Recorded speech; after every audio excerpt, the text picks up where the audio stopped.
Nous parlons, le silence est brisé, les masques sont tombés. Ce qui restait encore de soi-disant défendable dans l'idéologie sioniste, si tant est qu'elle le fut un jour, ne tient plus. La vraie nature coloniale, raciste et criminelle de cet État apparaît au grand jour. Oui, le silence est brisé. La réalité de ce génocide qui a lieu à Gaza et en Cisjordanie n'est plus seulement affirmée par les millions de citoyens qui, partout dans le monde, dénoncent sans relâche l'horreur des crimes perpétrés par Israël, ses colons et son armée d'occupation.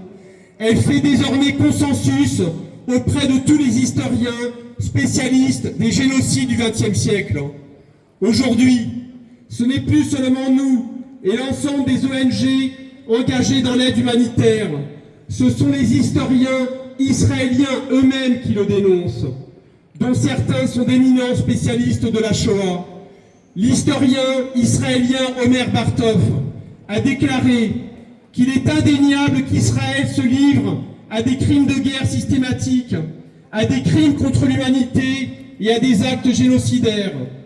Cela démontre, dit-il, non seulement un mépris total des normes humanitaires, mais aussi que l'objectif ultime de toute cette entreprise, depuis le début, était de rendre la bande de Gaza inhabitable et d'affaiblir sa population à un tel point qu'elle soit condamnée à disparaître ou à chercher par tous les moyens à fuir le territoire.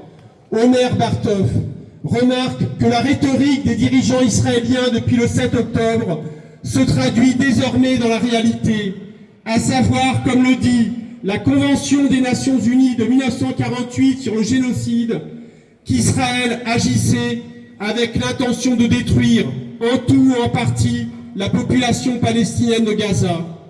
L'accusation d'antisémitisme proférée contre ceux qui ont depuis près de 2 ans le courage de défendre les Palestiniens contre l'oppression qu'ils subissent, elle-même ne tient plus.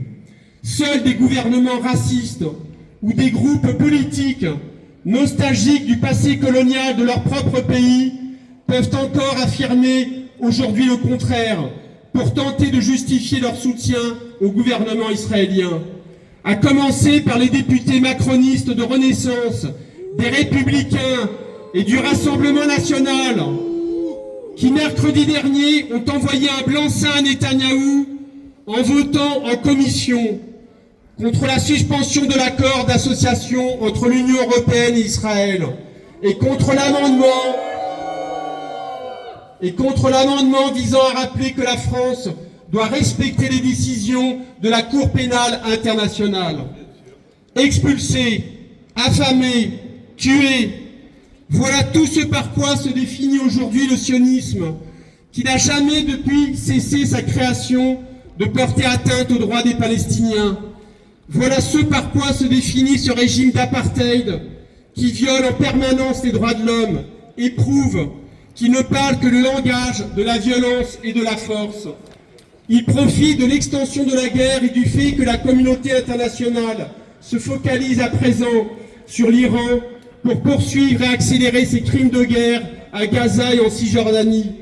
Les massacres qui se sont intensifiés autour des centres de distribution alimentaire si mal nommés révèlent toute l'ampleur du mépris de l'armée israélienne pour la vie humaine.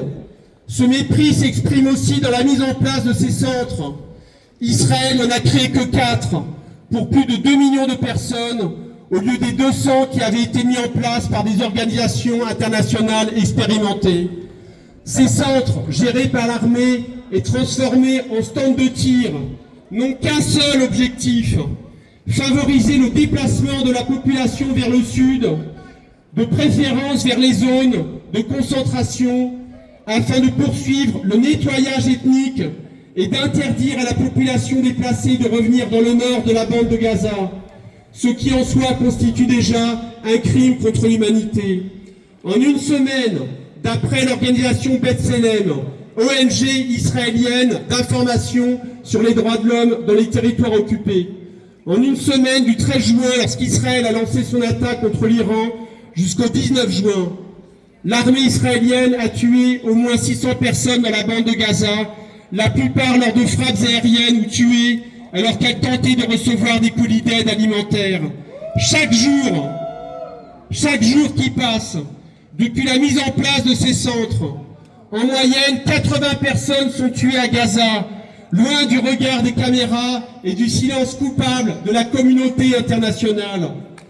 Quand cessera-t-elle donc de se rendre complice d'une telle barbarie commise par une armée d'occupation coloniale qui se targue cyniquement d'être la plus morale du monde, comme le rappelle l'historien israélien Ilian Papé.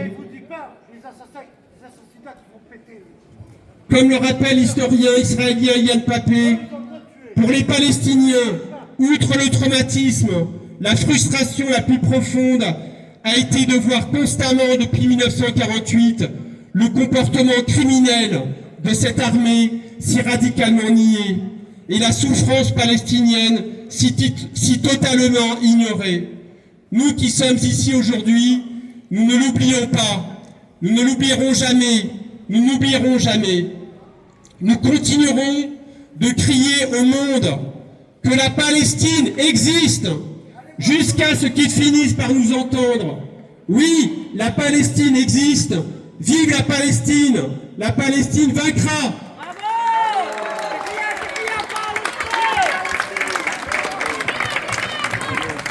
تحية تحية فلسطين